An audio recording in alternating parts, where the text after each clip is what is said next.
So we are live. Thanks everyone for joining us today to Ask Me Anything.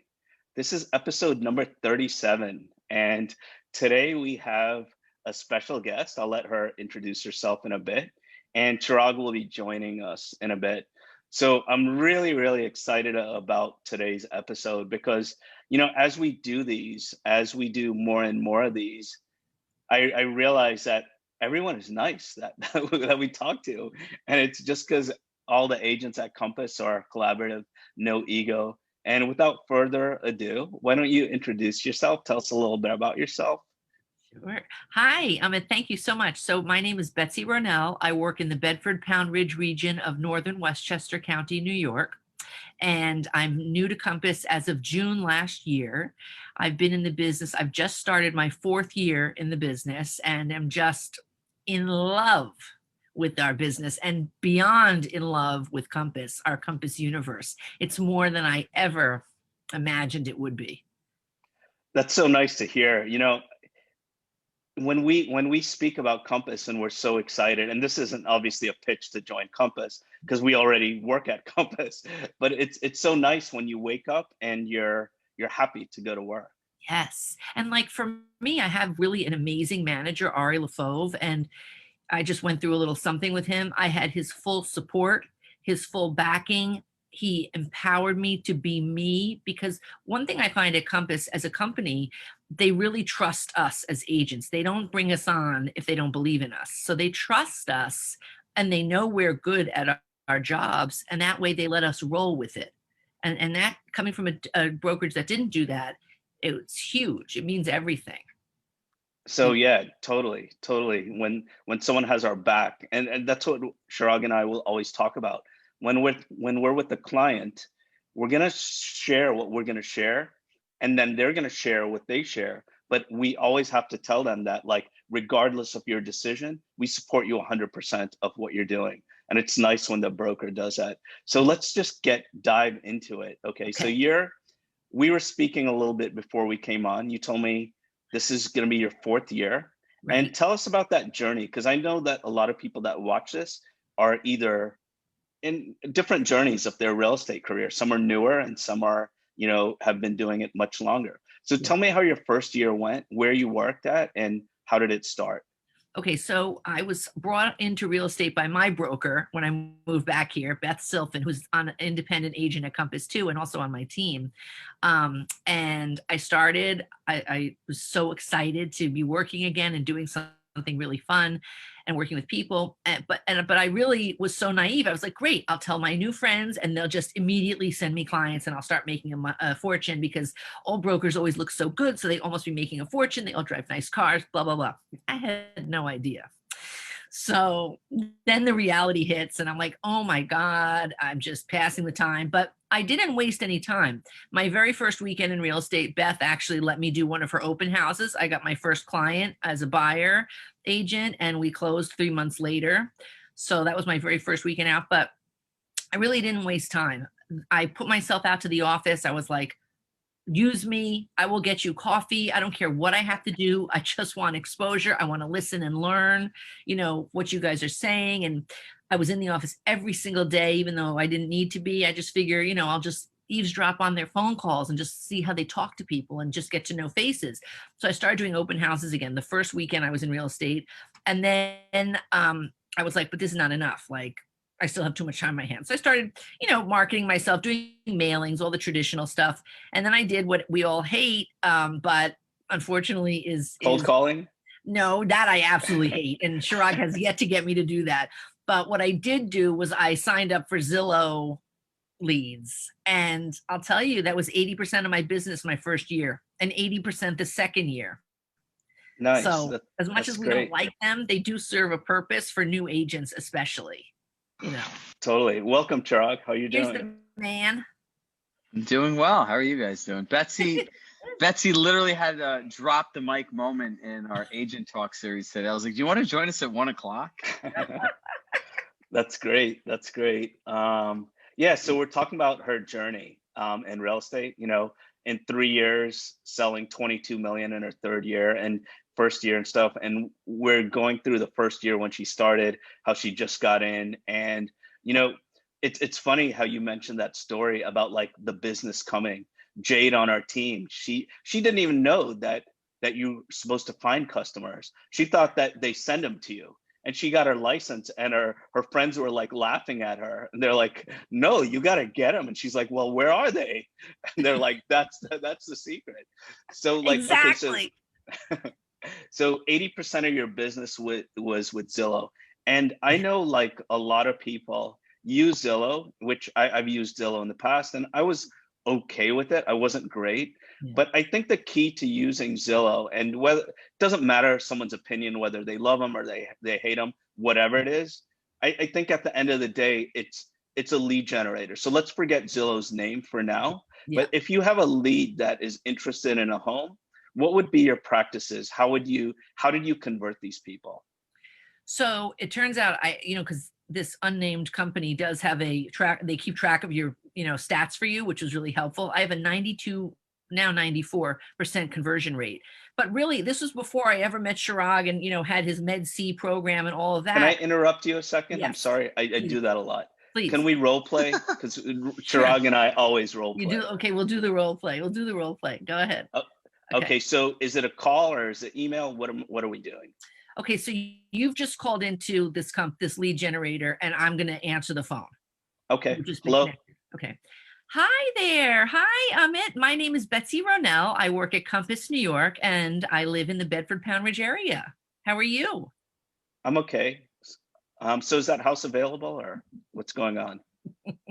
So yes, I see here from the notes that you're interested in 3 Main Street, and it is still available. I do happen to know that there are already multiple offers above ask on it, but it is not off the market and is still available to show. So I'd be happy to show it to you. If you'd like, I'd be happy to explain a little bit about it to you. Yeah, please do. Okay, so the house itself is, sits on 2 acres. It's underpriced for what it's worth. And that's why they're generating a lot of momentum and interest. And it's it's a beautiful lot. It's a corner lot on a quiet road. There's a pond across the street that you can actually swim in, and it's public for the Pound Ridge residents. Okay, yeah. I mean, I get it. It's a nice house. Okay, yeah. So let me ask you this, if you have a minute. What's motivating you to come in now, like buy now? I like the house. It looked nice. And like you said, it did look a little underpriced. That's why I called about it. I don't know. I see, living in my house, and there's so many things that I don't like about it that I didn't know. And I hear about real estate so much now, and it makes me want to move. Yeah, well, I get it. Now, are you going to be selling the house you live in to buy this one, or it's a totally separate independent transaction? Well, we're actually living with family, so they may get mad if I sell their house. I think I think so. Maybe not in this market. You never know. Right? Yeah, maybe. You never know. So, okay, great. Now, if you've ever bought or sold before, or had any sort of sales, which we all have, experience with someone, what are your expectations of me if we were to work together to represent you as a buyer in this process? I want you to find me a place that maybe I can't find as quickly as you. I want to be able to have someone get my offer accepted. And I want to make sure that you communicate with me and that you're a pro at your job. Yes, thank you. I consider myself a pro. Communication is key. And absolutely, when you work with a hyper-local agent, I'm boots on the ground, and I can get you, all kinds of not insider information, but, intel, local intel on what's going on and what might be coming on that we don't have knowledge of yet to the public. So 100%, that's actually what I love to do, is get information that's not available. Oh, so that's really good. Thank you for that. And then I have to ask you another question. Sure. Have you had any major disappointments, if you've ever even just looked for real estate before, in other agents or anyone who's worked with you on anything? Yeah, I mean, I think it starts off with contacting an agent about a home. Most of them don't respond. That's why I started using this company to look at homes. And it seems like usually someone responds, but they're not the listing agent. Is this your listing? No, this is not my listing. I would be a buyer's agent for you. Do you want to be contacted to the listing agent? I can do that as well, but it's good to really have your what would be the benefits? Good question. And I actually get this question a lot. So the benefits of working with a listing agent, in a way, there really aren't any more than working with your own buyer agent. I will say the one perhaps disadvantage is you don't get 100% loyalty. The fiduciary, yes, but 100% loyalty when you're doing the buy sell side, your loyalty is divided fairly between the two parties.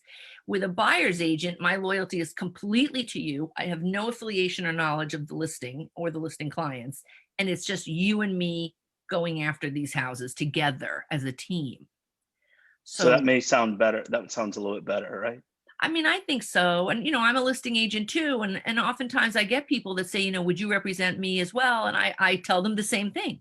I say, my loyalty will be split. My fiduciary is solid, but my loyalty is split. So you have to be comfortable with that. And when I was a buyer and a seller in real estate, I wanted my own representation. I did not want shared. So that's just my personal purview on it.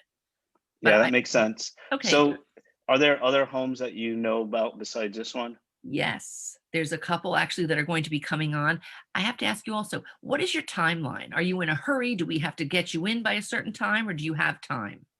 It's flexible. It just has to make sense. Okay, fine. That's good. Flexibility is good in this market because it's so competitive. But yes, there are two things coming on. They'll be coming on in May. So if let's go make an appointment to see this house. We'll get to know each other. And what I'm going to do when we hang up is I'm going to put you on a Compass collection, which is kind of like what this website you came off of now, but it's better because it actually gets the intel faster than a lot of these lead generation websites. And my favorite part is we can chat on the listings together. So you can say, I like the pool. How big is it? And I will be able to respond to you on that exact listing. So it's very interactive and fun. So the plan is we hang up. I'm going to get your info off of the website that you signed on. I'm going to send you an email confirming our connection and a Compass collection to start you on. I'm going to schedule us for 123 Main Street. And then we're going to go and pick some others so we don't just spend the day looking at one property. I'm going to get you in. I'm going to show you the town and we'll make a whole day of it. How does that sound? Sounds great. So I want to props to you. Yeah. I didn't tell you were going to role play. I just started off and immediately role play. And it's a lot of pressure. Yeah. You did a great job. So Chriag, it's always easier to be the customer than the agent, So Chriag, your thoughts? Well, I'm proud of Betsy, right? If you work in our group, obviously you should be prepared to do this. If you're not, she would have had to have a different conversation. But look, in the end, right? It's a lot of times what I heard that she did really well is once she said, I'll connect you to the listing agent, if that's what you like, she disarmed the whole conversation. Yeah. Right. I do that all the time. And for what everyone's watching, I want you to understand, remember, your job is to give the person the experience they want, not the one you think they should have. Right. And so us projecting our views, thoughts, and experiences onto other people is where the challenge is. Because you have to remember, Ahmed came in skeptical, right? Like, I just want to do this. But that's how all these people are, right? And the problem is with a lot of people, I wouldn't say problem, the challenge is when you're looking to buy something and it's a big purchase, not only do you have a fear of if someone's going to help you or not help you, there's a fear that somebody might give you exactly what you want, and then you're forced to make a decision to buy something, right? Yeah, totally. I'm sure you saw that with cars in your past life, Ahmed. Yeah, for sure. She built rapport by showing, where it didn't affect her, it affected me. And that's a huge difference. Yeah. And honestly, I'm not a braggy person, but somehow I have a 94% conversion rate. 80% of my business the past 2 years was from Zillow. That, I enjoy the phone calls. Yeah. So there's a part of her, sorry. No, go ahead. No, go ahead. I'm going to finish your train of thought. No, I was going to say, as far as we talk about Zillow, and if we just mention Z, I'm not crazy about Zillow, but I've used Zillow, and, you have to have a system in place. We weren't that great at it on my team, which was mostly my fault. But with that said, whatever lead generator it is, whether it's Zillow, Trulia, your Facebook ads, Compass's website, whatever it is, you're going to have the same call. Yeah. You know, it's going to be exactly the same thing. So I guess my point, Chirag, was to don't think of this as a Zillow call and like, oh, I don't advertise on Zillow. Just think of No. it as an incoming lead. It's It a could even human be being that wants to talk to you, that's right. interested, that's going through a challenging process. Like think about this, right? And I'll make everyone laugh here. Think about how crazy it is looking for random anonymous strangers on the internet to date, right? Now imagine talking to random anonymous strangers on the internet trying to meet somebody to buy a home that's 6, 7 figures big, right? Like conceptualize that. You don't know who you're talking to, what their interest is, if they sold the house, if they need money. Like I hate calling people online that I have no idea, right? And within like the first 90 seconds, if they have a nice tonality or something like that, I just said, I really want to thank you. And they're like, for what? I'm like, I love your energy. And I could tell that you actually care about helping me. And it's true, right? Think about it. I want all of us today for the next 3 days, or at least 24 hours at minimum, look at yourself as a consumer and all the interactions you have, how you think, how you feel, what that experience is like, and realize how many things suck for you. And then really think about subconsciously, purposefully or unpurposely, are you doing the same to other people, right? Like, and I think that's really where this big disconnect and all this stuff is, right? These are people, right? And that whole concept of projection is really the big challenge, right? You can't project this stuff onto people because every person's unique, right? If you work Yeah. with a coach, you want a unique experience. You don't want a canned solution. Well, when you're calling, somebody's calling you about a house, like, yeah, it's good to have a framework to follow, but you need to understand how to guide the conversation. You see how she guided that conversation? You could clearly tell that she's practiced at doing this, that she's professional, that she cares about the person, that she knew how to listen, and she cares about giving you the experience you want. That's why she has a 92% conversion rate, right? Was that 94 or Is 92? It was 92. It's now 94. Okay. oh, fancy, right? I've grown. So if you start thinking about this, right? But the other thing is how much time do you put in practicing doing this, right? Like, don't you have a person you practice with every week and you talk to other people? Yes, because you banged us over the head with it. Yes. I practice on my kids. You know, I'm like, come here, you're gonna be a What? nasty. I tell them what to do. Be nasty, be nice, be dumb, be smart, be skeptical. But I wanted to say one thing. What I notice when I get, in particular, a cold lead generation call, there's a real feeling of vulnerability on the end from the consumer. They're vulnerable. They're like in your hands. It's like a baby, you know, in your hands in a way. That's often the feeling I get. So I kind of, my maternal instincts come out and I kind of just want to send them love and like a hug through the phone. You know, That's they have PTSD, right? They're so yes. used to being treated like crap from people. And like when Chirag was saying, when he's the consumer and he calls him and thanks him, besides them disarming him by being kind, he's disarming them by being kind as well, you know? And you know, what we do obviously affects them. So how hard is it to be nice all day long? You know, it's not that difficult. So much No, easier. it's not. I'll share with you guys an experience I had, right? So I want to build. I'm building a 1,000-foot extension office, like our own like CSC headquarters, so people can come in. We could do live workshops and everything else. Betsy, you can come. You're close to me, so you can come here and just work for a day and hang out, right? So I've been going through all these various different lenders, right? Looking at home equity lines and like construction loans. So my buddy who's a builder referred me to somebody. You want to talk about being out of rapport, Amit? These people could not listen for their life to depend. All I wanted to do is talk to somebody for 15 minutes, right? I went through multiple different texts. I was nice. I was like, look, we have a network of over 300 agents around the country. I could connect you. And the guy turns around and I was just like, and like with all of us, right? If we have something great, it's worth sharing with our community, right? And the guy goes, oh, that'd be really good for you to share something like that. I'm, oh, good for me. Okay, no problem, right? And they send me this email that goes through all this different stuff. It had multicolors. It didn't make sense.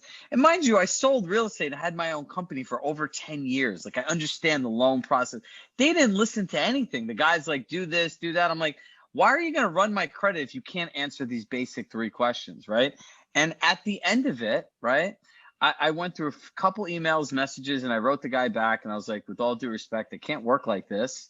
And the guy's like, maybe we should hire you to like help with our processes. I go, I wouldn't even take you as a client, right? I go, you guys can't listen, right? Like, all I wanted was somebody to talk to me on the phone for 7 minutes, because that's how long it would have took to get to this. But it constantly was them imparting their process.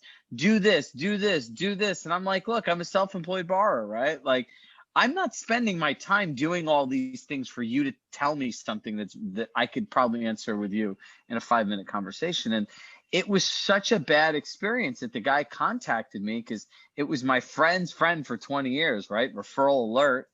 And he goes, I'm so sorry. And I go, I can't work with you. And he goes, why? I go, because if this is the way you do business up front to a new customer and somebody that knows a lot of other people and in this business, I can't work with you.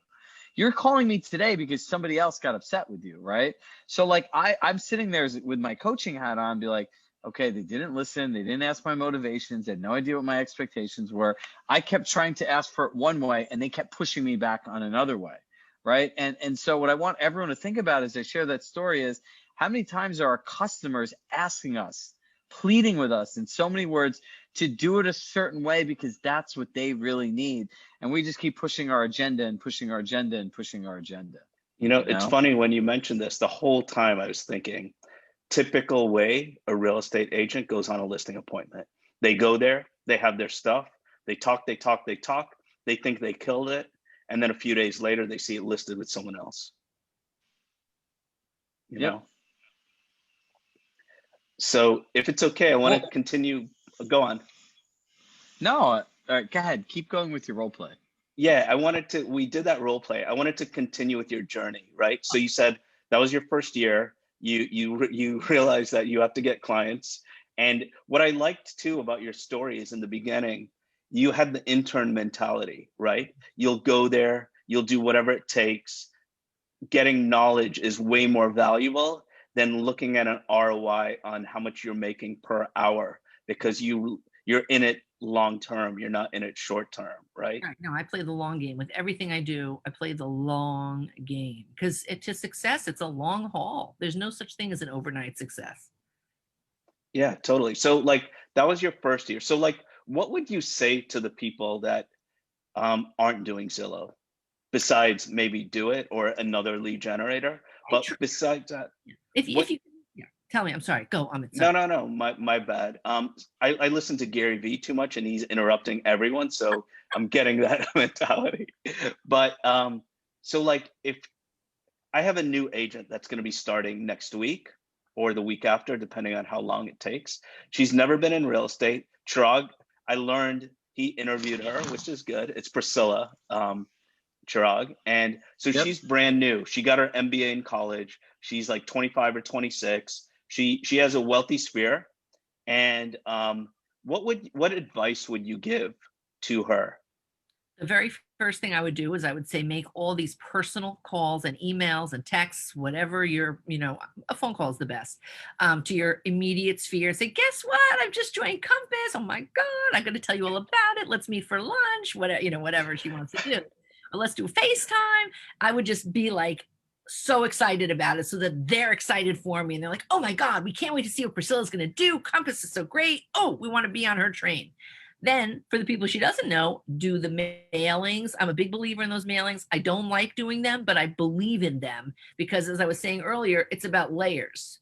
So if she really has a wealthy sphere, or any sphere, whatever your sphere is, if you have a real direct sphere that you see a lot, that you know from recent things or activities or past career or whatever your situation is, get on the phone with them, FaceTime with them, whatever, to have the person to person, the belly to belly time that they say first. Second, do the mailings simultaneously with an email announcing, I've come to Compass. This is why I've joined, and I can't wait to go, bring you on my journey, have a journey together on Compass, blah, blah, blah. And just get out there. And anyone, I look at it as like, even standing in the supermarket line, you don't know who you're standing next to. I strike up a conversation with anyone because I'm So how would that go? How would you do that? I would be like, oh, I see that yogurt. I swear to God. I've had that yogurt before. What do you think? I haven't had that flavor. What do you think of that? Is this your first time having that? I swear to God, I do this. And they're like, oh no, this is my first time having peach. And I was like, yeah, oh wow, that's so great. I always wanted to try it. It's so nonsense. And then I'm like, so what? This is 4 o'clock in the afternoon. Are you one of these people who's just working from home, or do you work? What's your story? And they're happy to talk about themselves. you know, I so love how you do that. I love that your enthusiasm. yes. It's like contagious, right? Yeah. That's the Uh, key, I think. I don't know. I'm still a new agent, so like I feel so stupid saying any of this. But in my little tiny success that I've had so far, I pray it lasts and expounds. I'm just very like I'm so excited about real estate and even more excited about Compass that I'm full of it and I just want to vomit it on everybody, you know, like in a good way, in a measured way. But I think I oh, love sorry. what I do. No, That's We Chirag, have I was some get we have on. some questions okay. about contacting orphan clients, right? Do you guys have any suggestions on scripts for people you haven't talked with for in a while? I use those templates that Compass gives us, and then I might tweak it a little bit, and that's how I've rebirthed some through that. Yes. So this would be my advice. It would be to do a CMA. Actually, I would do a few of them a week, these orphan owners. I'd say, hey, this is Amit from Compass. I know you bought your house a while back, and I know you're probably not interested in selling it, but I've had a lot of people contact me during the pandemic, and they're curious about how values have changed. So I spent about 20 minutes doing this, and here it is. I think Joanne was looking at more orphan clients. So like if you have an orphan client who you have not spoke with in a while, Oh, yeah. So I have um, something on that. Um, so the this is like, templates, I'm gonna reply. Go ahead, keep going. so this is someone that maybe I sold 5 years ago and I haven't spoken to in a while. Yep. Okay, so it would be like, hey, Joanne, this is Amit. So you could do it in multiple different ways. I'd probably do either a call or a voice text. It'd be like, hey, Joanne, this is Amit. You know, today I was I was checking on my business plan for the year, and I was seeing all the sales that I've done in my career. And when your name came up, I just paused and I stopped. And I remembered how great a time I had with your family and all the fun we had together looking at that home. And hope 2021 has been a good year for you. And hopefully after this pandemic ends, we can all meet up and maybe I can take you guys out for a bite to eat and catch up. That's nice. Thank you. I like that. Good way to restore the Boom. yeah. Look, the other thing too is reaching out to people. And if you haven't talked to them all, this is, hey, Amit, how are you? I'm doing great. Like they don't know you should have called them, right? Like, so what are you calling about? Right. Like, and that's like, it's kind of like, what are you going to get to after a while? And it's like, one of the things that one of my big commitments coming out of 2020 is to spend more time talking to the people that are important to me. So I just want to call and ask you how you're doing, how your family is, and just be curious, right? Be curious about them, their experiences, what they're talking about. And that's the way to reactivate your database. COVID has given you the best reason to contact every orphaned human that you know. And Yeah, like and And don't. what? I'm sorry. Sorry. Don't don't pitch at sell the them end. anything. No, when they're expecting you to say something at the end, it would be just, all right, enjoy your day. Hope we can catch up in the future or whatever. If Mhm. you pitch them, it'll be like, that's where it was. It was Right. at the end. They were smooth until now. No, that's It's gross. like Gross. it's gross. It's a good word to describe. It's like, look, it's like we tell people to connect with agents, right? And Amit's always like build a friendship. Don't send emails that say, "Hey, I'm looking to build a referral relationship." Let's just might as well say, just send an email like, "Hey, can I make any money out of you?" And then I'll get to know you, right? Like it's just, it's absolutely crazy. And we were talking about undervalued, overvalued the other day, and I was like, the most undervalued thing in real estate, in your career, in your business, period, is understanding how to develop effective communication skills, right? Like the ability to really know how to talk with people, and it's a learned skill, right? People say, oh, I don't have time to do that every day. Bullshit. Go on your phone, look at screen time, and I guarantee you there's 30 minutes that you could get off of Facebook, Instagram, email, YouTube, text messages. Like, come on. Like, it is a conscious choice. If this is your career, I fundamentally believe you need to spend time upping your communication. How much has your life gotten better, Betsy, by being able to communicate with people more effectively? So great. And it's fun. It's fun. Like once you're in it and you're in the headspace, it's fun. It's a lot of fun and it's great. And Compass has so many just tools sitting there for us to use. Like we literally, this is the Compass universe, I call it. There's so much available to us. And, you know, to be a client of Chriag is, you know, beyond these agent masterminds in our program, we get so much more. We do this constant role play. We can screw up in front of our whole group. The group is supportive. It's a whole collective community there, and we get our, it's like, it's an amazing program. And when I was first hired, within the first 2 weeks of working at Compass, Paige was my recruiter at the time. She's like, okay, you have to meet Chriag. And I was like, who's that? And then she said, she's, you know, and also remember, I'm still a new agent in this business, brand new to Compass, in the middle of a pandemic. We have our own way of speaking here at Compass, and such a beautiful way of relating. This was like a crash course in Compass speak, Compass thinking, the Compass way, all from Chriag. So like, I mean, if you, none of you are his clients yet or haven't been, I highly recommend giving him a shout and seeing what he can do for you, because answering your question, the tools that you've given me, layered with the tools that exist in the Compass universe, sorry, it's my dog scratching himself, you know, has made me a better agent and more confident human being, I will say. And you know, just to add to that, and this isn't a pitch Chriag session, but for me, it's made me happier. Yes. You know, because we're all told, and we mentioned this so many times, we're all told to do things that we don't want to do, like, you know, calling up. So what I liked about your call, Betsy, was like in the beginning was how you were excited about the call, calling your clients, and not saying like, hey, do you have a home to buy or sell, or do you know, and looking for someone to do that. It was just more about a friendship, enthusiasm, and just, it's like, I know this, if Chriag wasn't in real estate, because we're friends, and he called me up and he was working somewhere else and he was excited about a new job he got, I'd be excited for him and I'd want to hear about it, you know? Exactly. Well, it's the same thing. I in, what was it, in 2019, I came out to Miami. I didn't really know Amit. I just knew he was the real hashtag Indian realtor. I'm like, this is interesting. This guy beat me to this punch. And, you know, he didn't know me well. We were like just kind of acquaintances through online. I just started working at Compass.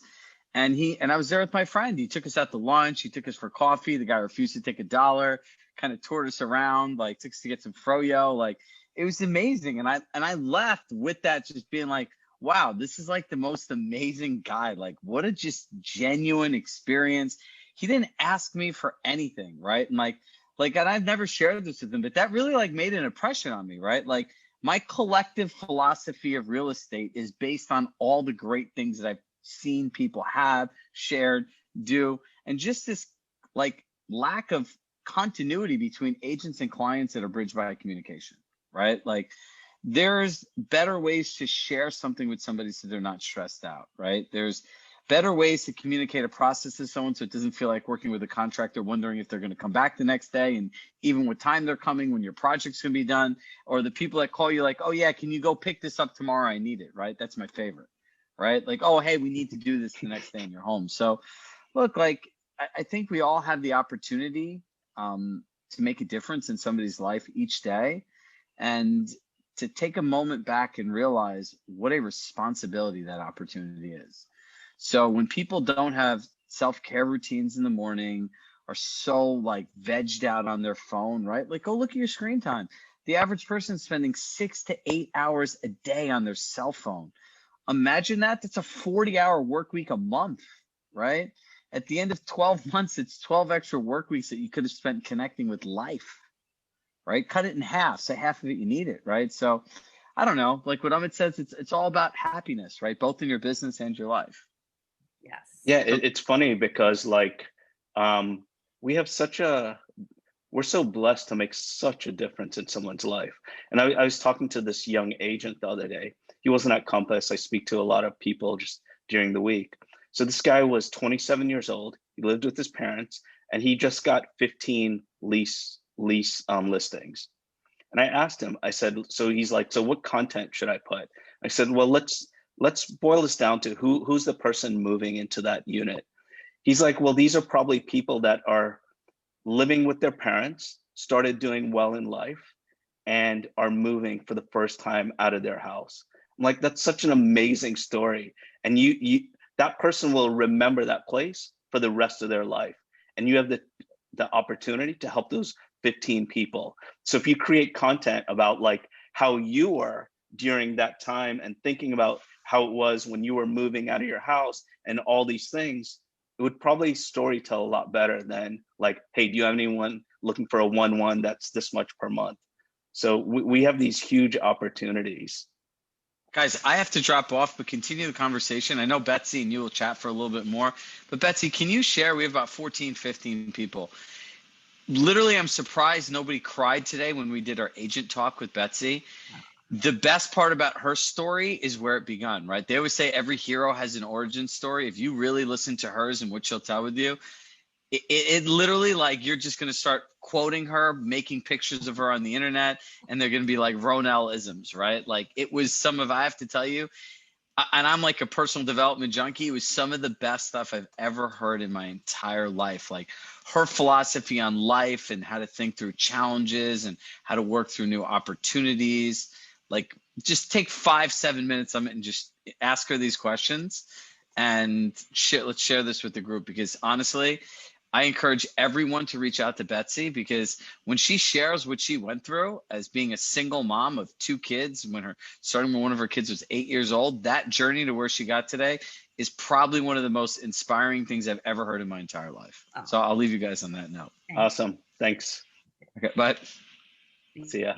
So with that said, I guess I don't really have to ask questions because you know all the questions. So why don't you share with us?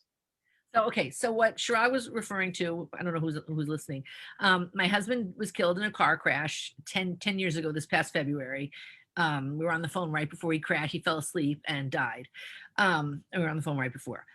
Anyway, we had a really nice, healthy, normal marriage, bickered all the time, but we're passionately in love and, loved our children. I was actually pregnant at the time, and I'm actually thankful that I lost that pregnancy, because could you imagine carrying a baby and being in deep depression? Anyway, so I have 2 children still, and our lives changed in an instant. And we had he was a plastic surgeon. We were young, so we didn't really have savings or anything, but he made a lot of money. So we lived a pretty awesome life, I will tell you that.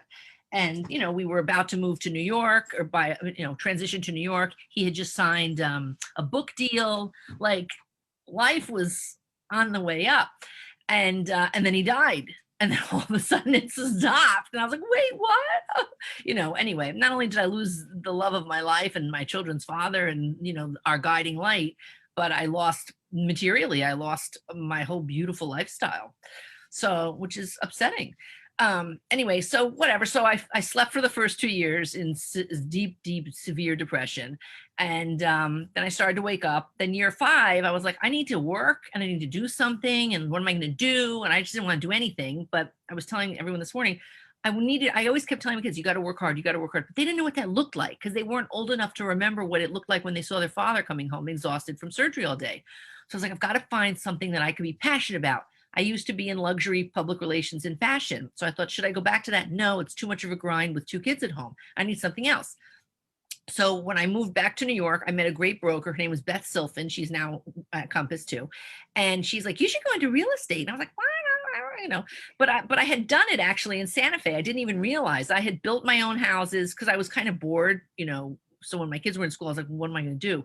So my husband allowed me to buy properties and like renovate them. And I made a compound. I made a full estate. I expanded an antique that we lived in. It was so beautiful. So she's like, you've been in real estate for a long time, Betsy. You don't even realize it.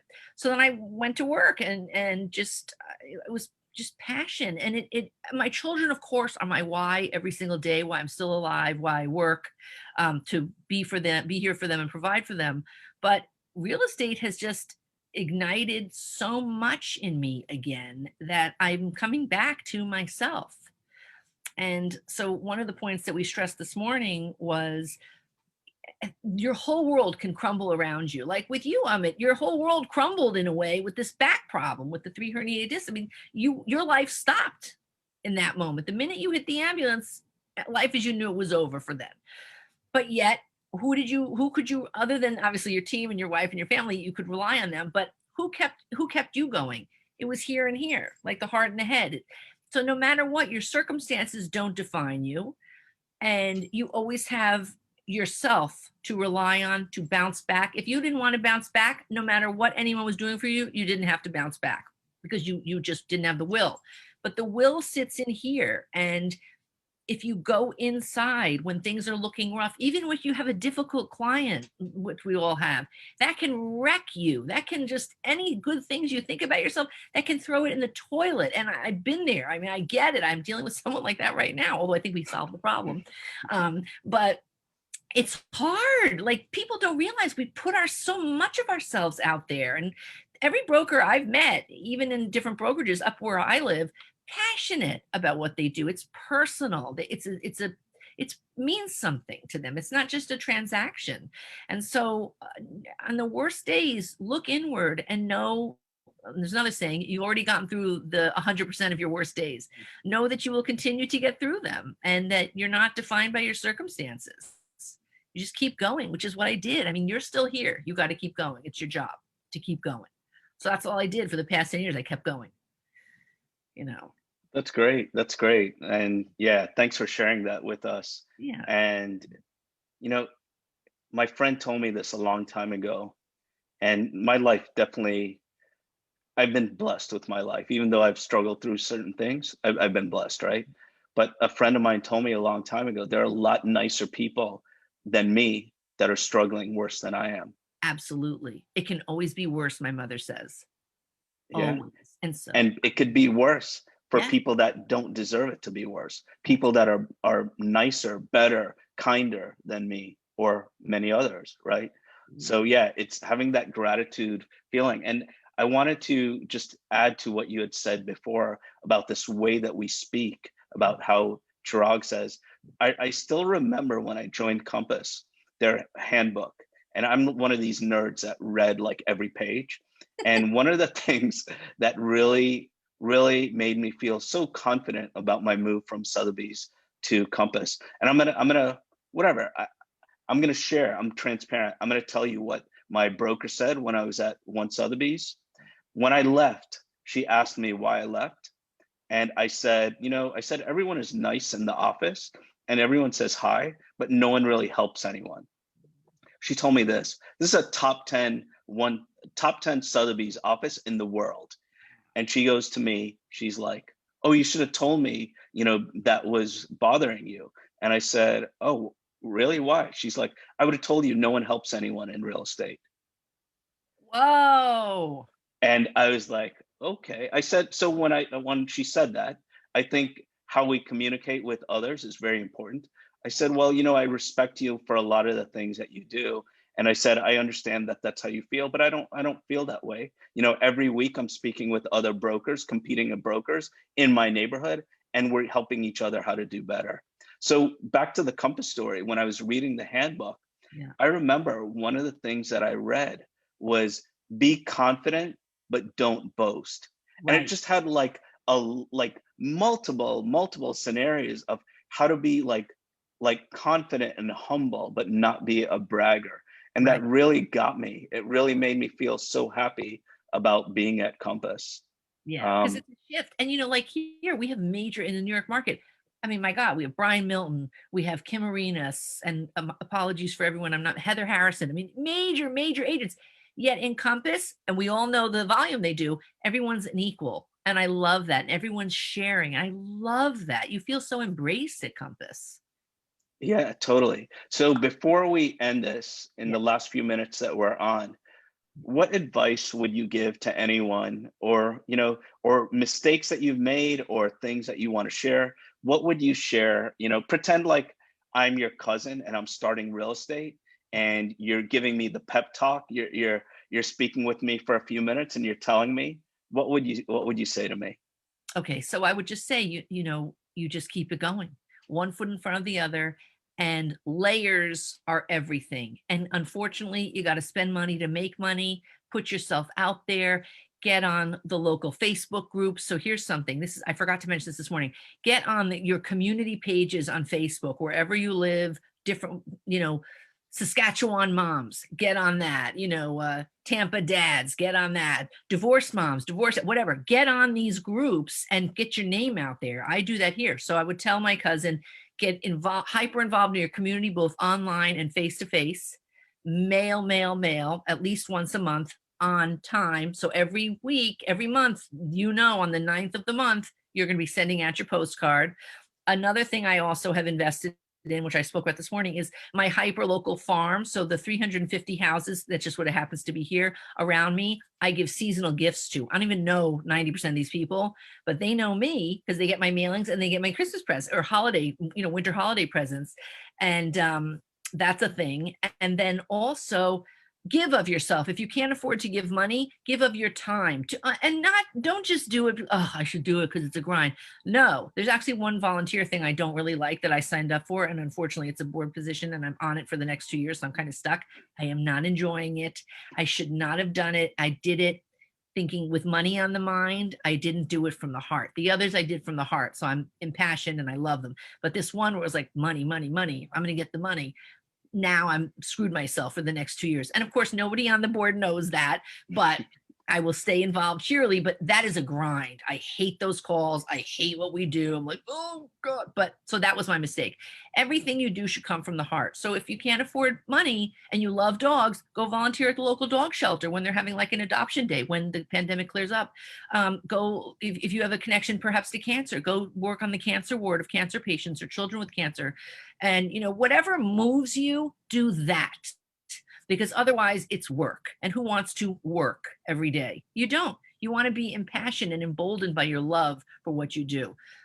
And that would be, and the other mistake I made, other than having money on my mind and then getting nominated to this board and accepting it, was not having enough confidence in myself. And the times when I didn't. There was one listing that just came on.